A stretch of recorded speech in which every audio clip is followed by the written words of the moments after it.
Reçu ce lundi 20 février au palais présidentiel par le président de la République Alassane Ouattara, le ministre français des Armées Sébastien Lecornu a eu un entretien en privé avec le chef de l'État ivoirien suivi d'une séance de travail élargie à laquelle ont pris part le ministre de la Défense Téné Birahima Ouattara, le chef d'état-major général Lassana Doumbia, le directeur de cabinet du président de la République Fidel Sarasoro. Séance de travail qui, selon le ministre français des Armées, s'inscrit dans le cadre des concertations régulières entre les armées ivoiriennes et françaises dans l'objectif de la sécurisation des frontières ivoiriennes face à la menace djihadiste. Le ministre français des Armées a salué le niveau de performance aujourd'hui de l'armée ivoirienne, soulignant l'importance de la formation dans le cadre de la coopération entre les deux armées. Dès le 14 juillet, je m'étais rendu ici à Abidjan. Cet automne, c'est le ministre d'État qui est venu à Paris.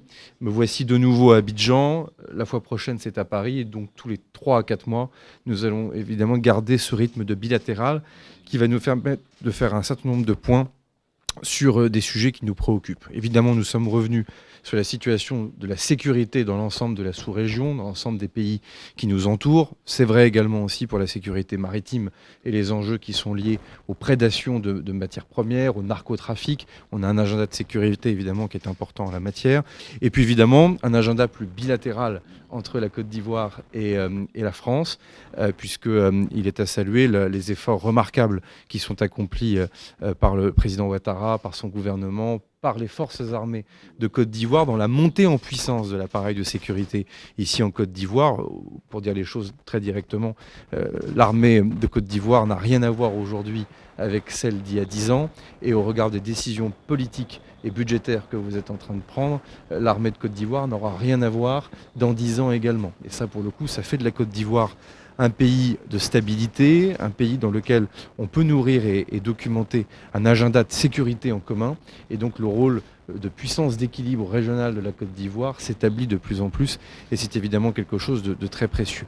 On va essayer donc de continuer à nourrir cet agenda. On va fonctionner sur 2 jambes.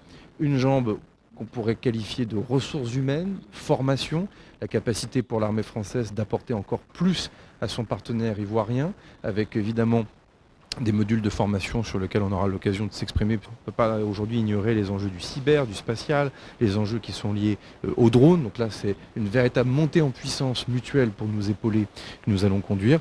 Et puis effectivement, deuxième jambe, une jambe plus capacitaire, je viens de le citer, évidemment sur les équipements. C'est vrai pour les équipements pour l'armée de l'air, c'est vrai également pour les équipements terrestres sur lesquels ce matin nous avons pu échanger. La sous-région ouest-africaine confrontée aux attaques djihadistes répétées, occasionnant des tueries et des exodes massifs de population et leur corollaire, les coups d'État militaires. La Côte d'Ivoire, sous la gouvernance du président de la République Alassane Ouattara, reste un pays sécurisé à ses frontières et stable au plan interne.